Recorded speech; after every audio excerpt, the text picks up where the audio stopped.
Bismillahirrahmanirrahim. Assalamualaikum warahmatullahi ta'ala wabarakatuh. Dan salam sejahtera.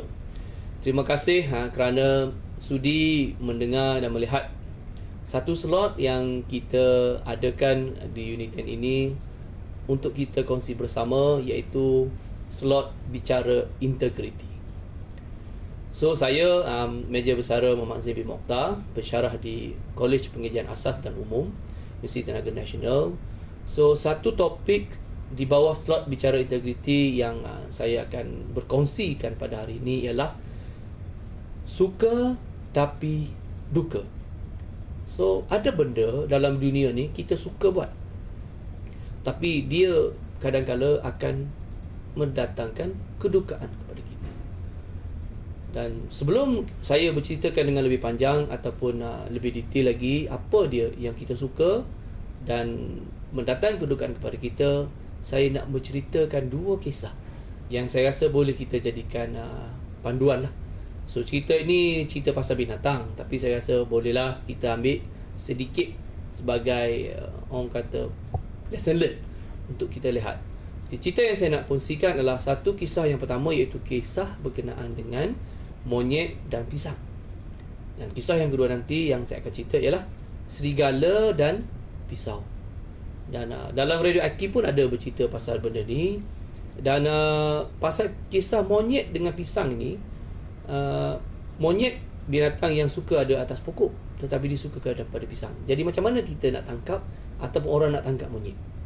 So, apa yang penangkap ataupun monyet ini ditangkap, dia akan gunakan buluh ataupun batang paip atau apa sahaja bentuk yang silinder yang ada lubang, di mana dibuatkan dua lubang di atas buluh tersebut dan ditutupkan tepi dan kiri dan kanan buluh tersebut. Dan apa yang dia buat, dimasukkan ke dalam buluh ataupun batang paip itu pisang. Dan sifat semula jadi binatang ini yang bernama monyet ini suka menyelongkar. Jadi bila dia tengok dalam batang paip ataupun buluh itu ada pisang, dia akan masukkan tangan dia melalui lubang yang ditebuk di atas batang paip itu tadi. So, ada dua lubang, dia akan masukkan lubang yang pertama. So, bila dia pegang pisang itu, dia akan cuba keluarkan dan tangan dia akan tersangkut. Dan dia akan masukkan tangan dia yang kedua dalam lubang yang kedua dan cuba keluarkan, menyebabkan tangan dia kedua-duanya seolah-olah tergari, menyebabkan monyet ini senang untuk ditangkap. Dan di sini apa yang monyet itu suka telah mendatangkan duka kepada monyet itu. Dan cerita yang kedua yang saya nak berkongsi di sini ialah cerita serigala dan mata pisau. Apa kaitan dia? Serigala, mata pisau tu dengan kita. So, serigala adalah satu binatang yang hidup di kawasan yang beriklim sejuk selalunya. Dan apa orang-orang di sana untuk menangkap ataupun membunuh serigala ini, mereka akan celupkan ataupun meletakkan mata-mata pisau ini dalam darah, merendamkan di dalam darah supaya mata pisau itu disalupi oleh darah. Dan mata pisau yang telah disaluti oleh darah itu diletakkan di kawasan-kawasan yang mempunyai serigala ataupun laluan-laluan serigala. Dan sifat semula jadi serigala, bila dia menghidu bau darah, dia akan pergi kepada objek tersebut. Dan bila dia tengok ada darah di mata pisau di dalamnya, dia akan menjilat mata pisau tersebut, mengakibatkan lidah dia akan terpotong. Dan akibat terpotong itu, serigala ini tak dapat mencari makan ataupun tak dapat makan, menyebabkan dia akan mati. So, sekali lagi, benda yang disukai dan menjadikan kegairahan kepada binatang itu menyebabkan timbul kelalaian dan akhirnya mendatangkan kedukaan kepada mereka. Jadi, apa kaitan dia? Yang kita suka, yang kita akan datang duka dengan kita. So, satu benda yang kita suka buat, saya suka buat, tuan-tuan pun saya rasa akan suka buat, iaitu kita suka bertangguh kerja, di mana syoknya bertangguh. Apa dia bertangguh sebenarnya? Okay. Bertangguh ini, kalau kita lihat perkataan yang selalu kita guna ialah nantilah dulu, tunggulah dulu, tangguhlah dulu, ataupun bahasa Inggerisnya yang selalu digunakan adalah procrastination. Dan benda ini adalah, ataupun suka bertangguh ini adalah satu perbuatan yang kita lakukan secara sukarela, di mana tak ada orang paksa kita tangguh. Belum ada lagi orang yang kita suruh kita tangguhkan kerja. Dan bertangguh ini juga adalah satu kerja yang kita lakukan dengan sengaja kadang-kadang tu. Dan bertangguh ini juga kadang-kala telah menjadikan satu amalan yang tetap.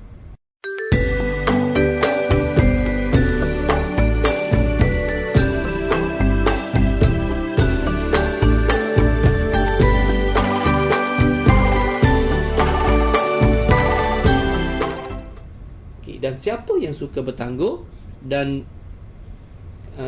bila benda ini berlaku. So, suka bertangguh ini satu tabiat yang boleh dikatakan sebagai universal. Semua bangsa, semua budaya ada sikap suka bertangguh. Dan ada catatan menunjukkan bahawa sikap bertangguh ini telah berlaku 800 tahun sebelum Masihi lagi, di mana suka bertangguh ini telah memberikan kesan kepada 90% penduduk dunia, dan 20% telah berada di tahap kritikal. Ini adalah yang mengikut kajian yang telah dibuat. Dan bertangguh ini sebenarnya ada mitos dia. Mitos yang pertama yang selalu kita percaya ataupun kita rasakan menyebabkan kita bertangguh ini ialah kita selalu guna perkataan, saya tak dapat buat kerja lah sebab bilik saya berselerak. Itu adalah mitos yang pertama, di mana kita akan cuba mengemaskan bilik kita, kita akan cuba menyusun meja kita. Sebenarnya untuk kita buat kerja tak perlu kita bersihkan bilik, tak perlu kemaskan bilik. Apa yang kita perlukan untuk kita buat kerja, barang asas yang kita boleh buat kerja cuma dua saja, iaitu kita perlu ada kertas dan pen, ataupun kita perlu ada keyboard dan komputer untuk buat kerja. Dan bila kita mengemas bilik, kadang-kadang kita akan terasa haus. Bila terasa haus, kita pergi kepada pantry. Bila pergi kepada pantry, kita mula buat air. Bila buat air, ada kawan kita untuk kita bersembang. Akan berlarut-larutan kita menangguhkan kerja kita. Dan mitos yang kedua yang kita akan suka bertangguh ini ialah kita selalu katakan tidak cukup maklumat. Saya tak dapat buat kerja lagi lah bos, masih lagi tak cukup maklumat. Ataupun kita kata dekat bos kita, bos, saya perlu ke library lagi 1 hari untuk mendapatkan maklumat. Sebenarnya kalau kita nak kumpulkan maklumat, memang tak akan habis untuk kita kumpulkan maklumat. Sebenarnya tak cukup maklumat, meja kita tak kemas, itu adalah alasan. Di mana kalau mengikut Brian Tracy menulis buku, dia katakan orang-orang yang dapat mencipta alasan adalah orang yang terbaik. Kalau kita perhatikan diri kita, kita kadang-kala akan cuba mencari alasan untuk mengelak daripada dimarah oleh bos sebab kita tak siapkan kerja kita, walhal kita menangguhkan kerja kita. Itu adalah mitos yang pertama dan mitos yang kedua. Mitos yang ketiga ialah saya ni boleh buat kerja tapi mesti tertekan. So ini orang jenis last minute punya kerja. Dia kata selalunya saya kalau buat last minute, saya akan buat the best. Sebenarnya tekanan ini kita boleh wujudkan sendiri, di mana kita jangan biar orang lain yang cipta tekanan untuk kita, tapi kita yang ciptakan tekanan untuk kita sendiri. Sebab apa? Kita yang cipta tekanan, kita tidak akan tertekan. Tetapi kalau orang lain yang ciptakan tekanan untuk kita, kita akan tertekan. So kalau kita jenis suka yang kerja dalam tekanan, kita ciptakan tekanan tersebut. Okey, dan mitos yang keempat ialah macam mana saya nak buat kerja, asyik ganggu aja. So kita rasakan kita sentiasa diganggu.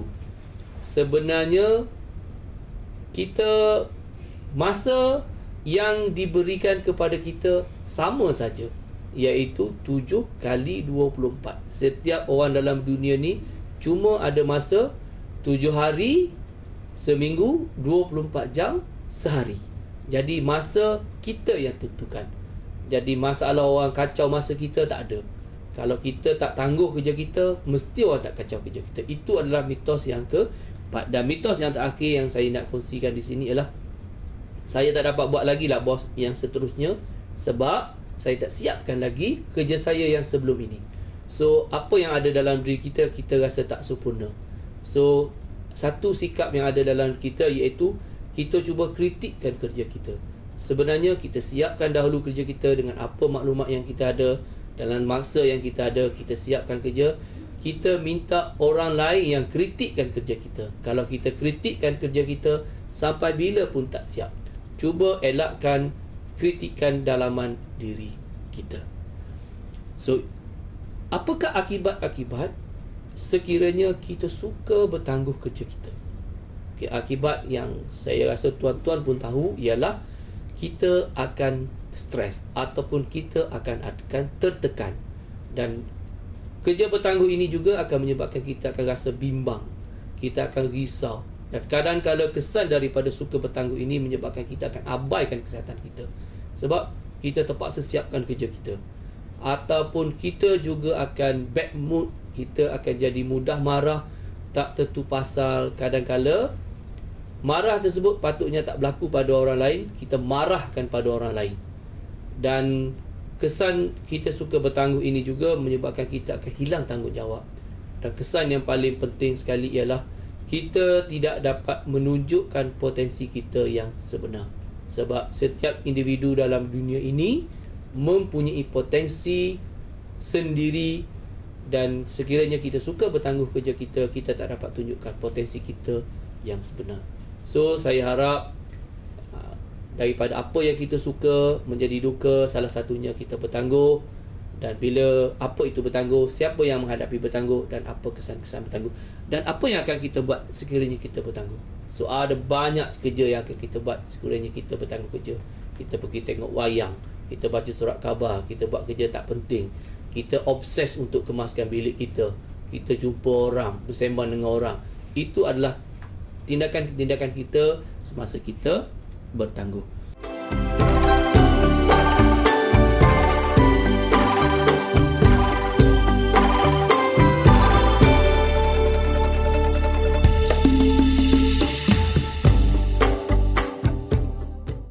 Jadi bagaimana kita nak mengatasi masalah suka bertangguh? Ada berbagai-bagai kaedah, ada berbagai-bagai cara untuk kita cuba kurangkan sikap bertangguh kita. So, kaedah yang pertama ataupun strategi yang pertama untuk kita kurangkan sikap bertangguh kita, cuba tanamkan dalam diri kita adalah sikap ataupun berfikiran positif, di mana setiap pagi bercakap pada diri kita sendiri, saya adalah orang yang terbaik, saya adalah orang yang hebat, akan siapkan kerja pada hari ini. Kalau kita setiap pagi mengutuk diri kita sendiri, memarahi diri kita sendiri, merasa kita adalah orang yang tidak berguna, maka kita tak akan berguna. Jadi cuba tukar daripada rasa kita malas, tukar, saya adalah orang yang paling rajin hari ini. Cuba guna self-talk. Dan yang kedua ialah cuba kurangkan halangan ataupun gangguan yang ada pada diri kita. Dunia hari ini, halangan yang menyebabkan banyak kerja kita bertangguh ialah internet. Datang saja ke pejabat, benda yang pertama kita buka ialah internet. Kita akan tengok email, kita akan balas email, dan kita akan menghabiskan masa terlampau banyak kepada email, dan kerja kita akan tertangguh. Ataupun kita buka Facebook. Sekarang ni ada Facebook, Twitter, kita melayan Facebook dan Twitter, menyebabkan kerja kita bertangguh. Dan untuk kurangkan ataupun mengatasi alak itu, kita buat satu lagi, kita namakan sebagai dealing with the setback, ataupun kita cuba audit diri kita.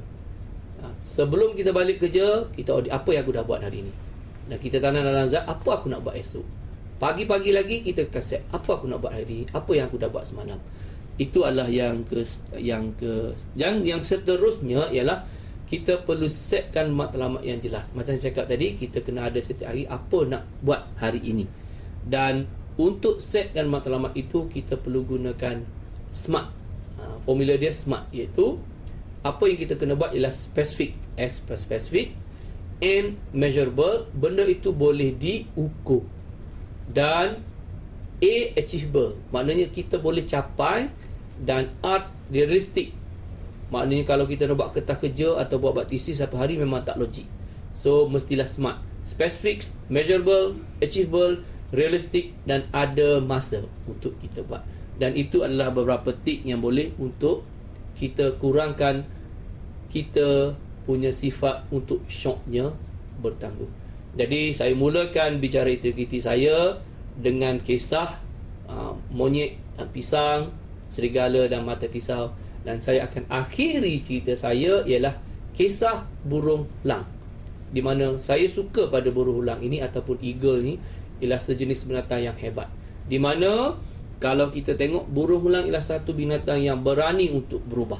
Jadi kita pun dalam diri kita cuba azamkan kita adalah orang yang boleh berubah daripada suka bertangguh tak suka bertangguh, iaitu daripada buat kerja dengan segera kepada suka buat kerja segera. Iaitu apa yang berlaku, apa yang saya nak kisahkan ataupun saya nak ceritakan pasal burung lang ini. Burung lang ini adalah sejenis binatang yang mempunyai jangka hayat yang cukup panjang, iaitu sehingga 70 ataupun 80 tahun hidup. Dan kalau kita perhatikan kebanyakan binatang dalam dunia ini, jangka hayat mereka hanyalah antara 30 ke 40 tahun saja. Tetapi helang adalah sejenis binatang yang mempunyai jangka hayat yang panjang. Jadi disebabkan umur dia panjang, apa yang berlaku ialah semasa dia berumur 30 ataupun 40 tahun, dia terpaksa membuat satu transformasi, iaitu dia perlu berubah. Apa yang lang ini perlu berubah ialah pada masa umur dia 30 dan 40 tahun ini, kuku burung lang ini dah terlampau panjang sangat, menyebabkan dia tidak dapat menangkap ataupun mencekam. So cuba bayangkanlah, kuku 30 tahun tak pernah dipotong, agak-agak panjang macam mana kita tak tahulah. Dan itu yang pertama. Yang kedua, semasa helang ini berumur 30 atau 40 tahun, paruh dia tu terlampau panjang, dah bengkok, menyebabkan dia tidak dapat membunuh mangsa dia. Dan ketiga yang berlaku kepada burung lang semasa dia berumur 30-40 tahun ini, bulu-bulu dia telah tumbuh terlampau banyak dan dia berat untuk terbang. Jadi kalau kita tengok ketiga-tiga senjata utama dia untuk dia cari makan, bulu dia untuk terbang, paruh dia untuk membunuh, kuku dia untuk mencekam, semuanya tidak boleh digunakan, menyebabkan burung helang ini terpaksa berubah, sama ada dia perlu do or die. Jadi apa burung helang ini buat untuk berubah? Burung helang ini akan terbang ke puncak gunung. Dia akan melalui satu proses transformasi, iaitu 150 hari. So proses transformasi ini 150 hari ini cukup menyakitkan dan memerikkan pada burung helang. Apa yang dia buat? Burung helang ini akan masuk proses transformasi fasa yang pertama. Dia akan pergi pada 3 fasa. Fasa yang pertama iaitu 50 hari pertama. Apa burung helang ini buat? Dia akan mematuk paruh dia yang bengkok itu kepada batu, sehingga paruh dia tertanggal. So cuba kita bayangkan, agak-agak sakit atau tidak burung helang ini. Jadi bila paruh dia tertanggal, burung helang ini terpaksa menunggu 50 hari untuk tumbuh paruh baru dan keras. Dan menggunakan paruh baru yang baru tumbuh ini, burung helang ini akan masuk kepada proses transformasi yang kedua, iaitu dia akan mencabut kuku dia yang dah bengkok itu ataupun panjang. So menggunakan paruh baru dia untuk mencabut semua kuku-kuku dia yang bengkok yang tak boleh digunakan. So cuba kalau kita nak rasa sakit ke tak sakit, cuba cabutlah kuku kita. So burung helang terpaksa buat, kalau tidak dia akan mati. Do or die. Dan 50 hari lagi helang ini hidup dalam terseksa untuk berubah. Dan bila dah paruh baru dah tumbuh, kuku baru dah tumbuh, apa helang ini buat? Helang ini akan terpaksa masuk fasa yang ketiga, iaitu fasa mencabut bulu-bulu dia yang dah tua, yang dah keras, yang dah berat ini. So burung helang terpaksa lagi melalui fasa yang ketiga, iaitu fasa mencabut bulu, dan menunggu selama 50 hari lagi, menyebabkan bulu-bulu yang dah dicabut akan tumbuh baru, dan menyebabkan burung helang ini seolah-olah telah dilahirkan kembali untuk dia hidup 30 tahun lagi. So dengan paruh baru, kuku baru, sayap baru, menyebabkan burung helang ini boleh menangkap mangsa dengan lebih efektif, kerana dia telah pun hidup 30 tahun sebelum ini. Dia dah banyak pengalaman senjata baru. sama juga dengan kita, dengan pengalaman kerja, kita berlakukan sedikit perubahan menyebabkan kita boleh menjadi seorang pekerja yang lebih efektif dan lebih berkesan. So, saya harap dengan kisah yang saya kongsikan di sini, sikap kita yang syoknya bertangguh, kita cuba ubah. Untuk ubah memang cukup seksa, cukup perit seperti mana burung elang itu, mencabut paruh dia, mencabut bulu dia, mencabut kuku dia. So, saya harap dengan apa yang saya kongsikan ini, jadikan panduan untuk kita berubah ke arah kebaikan. So, sekian saja saya ucapkan sekali lagi ribuan terima kasih kerana sudi mendengar. Assalamualaikum warahmatullahi taala wabarakatuh.